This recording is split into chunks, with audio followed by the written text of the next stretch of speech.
So the season 3 finale for The Flash aired last week, and reactions were kind of mixed. It really wasn't the greatest episode of The Flash, but it's not like it was completely terrible either. Barry taking Savitar's suit was pretty cool, and disappearing into the Speed Force means that Team Flash is going to have to figure out someone else to give pep talks to while they're standing in the hallway at Star Labs. And Caitlin leaving the team opens the door on some new possibilities too, like where'd she go? Is she going to maintain control over her powers, or is Killer Frost going to come back for whatever reason? And what's going to happen with all those wedding notices Barry sent out? Save the date cards for our wedding. Delivered. Seriously though, whether or not you like the finale, you gotta admit it opened the door for some pretty interesting stories to be told. But then that just begs the question, what kind of interesting stories? What could we possibly end up seeing when season 4 rolls in? Well, I don't know, I mean nobody does. But here's what I think / hope will show up in season 4. So I know I'm not the first one to say this, but I think it's pretty clear that the show's gonna start up with a time jump of a few months, kinda like how season 2 and season 3 started. It's been 6 months since the singularity.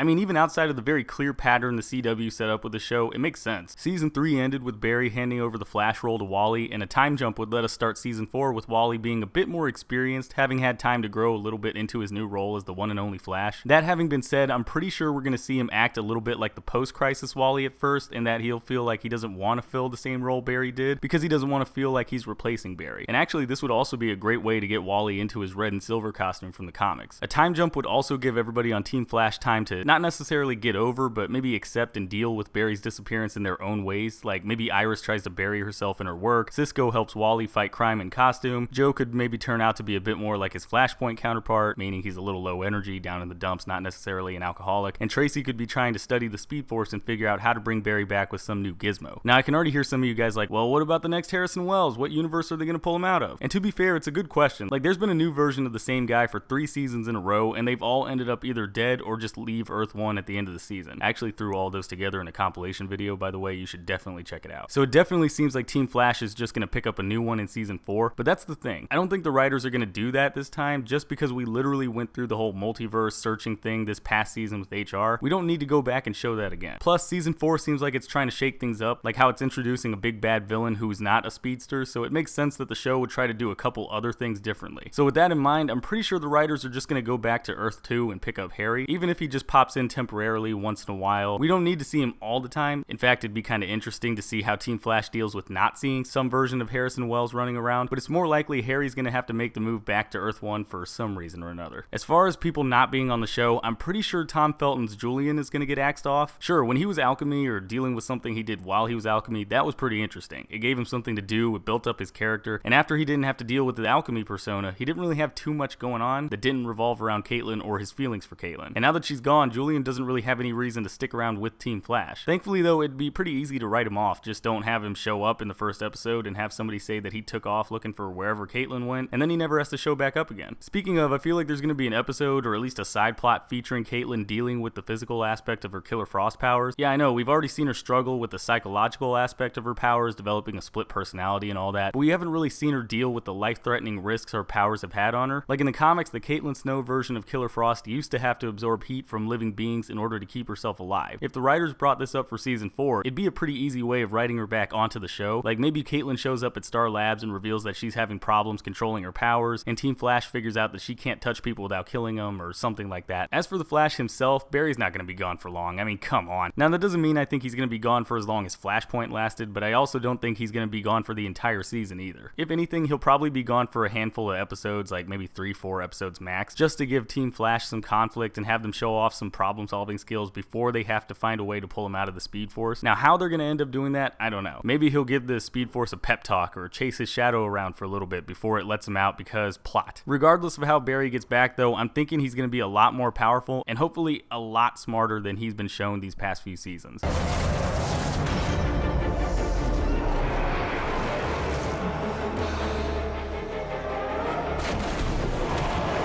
Actually, it'd be kind of interesting if the writers circled back to season 1 by having Barry be a lot smarter and start to put together the AI systems that eventually become Gideon. I mean, why not? He doesn't have to completely put Gideon together, but considering she has to show up at some point, it makes sense that he at least starts thinking about throwing together his own AI. Why?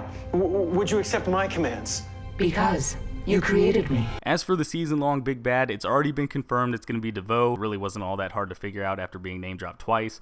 There's Thawne, Zoom, DeVoe. This is where we came up with the cerebral inhibitor to use against DeVoe. But actually, him being the season 4 big bad is a great way to introduce a new Suicide Squad for Arrow, and be a great way to tie Arrow and the Flash together for their yearly crossover. In the comics, DeVoe was a member of the Suicide Squad, so why not explain his origin in the CW series as being tied with Waller-era Argus/Suicide Squad, or he could gather up a bunch of metahumans and form his own squad to use against Team Flash. We've already seen that Argus is still housing a number of villains in the same place Amanda Waller hid away her Suicide Squad, with characters like King Shark, Grodd, Cheetah, and Cupid, who is already a Suicide Squad member, all in the same area. I'm also fairly certain we're going to see a lot more Earth-19. Like, Gypsy's obviously going to come back again, at the very least because she and Cisco have great chemistry, but at the same time they're probably going to go over there to get her help with somebody from Earth-1, or she's going to pop back up because somebody from her Earth jumped over there, or something like that. Either way, they're going to give her a practical reason for her to show up. At the same time though, Season 3 never really played up the Accelerated Man cameo the show whipped out for all of a second. Like, what was the point in showing him if the writers aren't going to do anything with the character, you know what I mean? Since I refuse to believe the writers could be mean enough to just show off a character looking that cool to fans with no plans to do anything else with him, I'm pretty sure the Accelerated Man will be back for some reason or another in Season 4. Speaking of other things I'm fairly certain we'll see, I'm almost positive we're going to see the Flash Museum pop up. If the show does start with a time jump again, it makes sense that Central City would notice that Barry's gone. They went from having 2 speedsters in red and yellow suits to having just one of those speedsters, and it makes just as much sense that they'd want to set up a memorial to the guy who saved their lives and protected the city tons of times. And if this is true, then that means we'll also probably see Eobard Thawne again. No, seriously, think about it. It'd be pretty easy to bring him back. Just follow the time remnant explanation the writers used back in Season 2. I'll admit this one's pretty unlikely, if only because we've seen so much Eobard Thawne scattered across the Arrowverse. But if this happens, then it'll probably be a filler episode or two before Barry comes back. Like, maybe somebody dressed up like the Flash shows up, and everybody on Team Flash thinks it's Barry, only for him to take his mask off, and we see it's a version of Eobard from when he was still trying to be a hero. We could even see him brutally smack criminals around like he did in the comics before he visits the Flash Museum and finds out that he's supposed to turn into the Reverse Flash. Remember how Eobard mentioned in Season 2 that a time travel adventure led him to figure out that he wasn't supposed to end up being a hero? This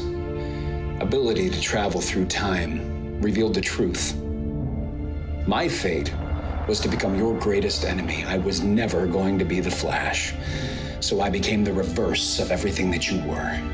The more people you saved, the more you were loved, the more I had to take from you. Well, what if that time travel adventure was to Season 4, to the Flash Museum? He could also show up whenever Barry comes back, like maybe Barry finishes Gideon earlier in the season like I was thinking, and before Eobard leaves, he just snatches it. At least it explains how he got Gideon in the future if Barry designed it. Alright guys, those are my predictions for Season 4 of The Flash. If you liked this video or you agreed with anything I've said, go ahead and let me know in the comments below. And if you have your own theories or your own hopes for the next season, go ahead and put those down there too. And with that, I will see you guys next time. Hey, thanks for watching. If you liked the video, be sure to click that like button, maybe leave me a comment while you're at it, and go ahead and click that subscribe button. Also, don't forget to check out any of my social media pages. I've got a Facebook, Twitter, Twitch, and Instagram. All those links are going to be in the description below. And I've also got my last video right there in the middle of your screen, so if you want to check that out, go ahead and click it, check it out. Alright, and I will see you all next time.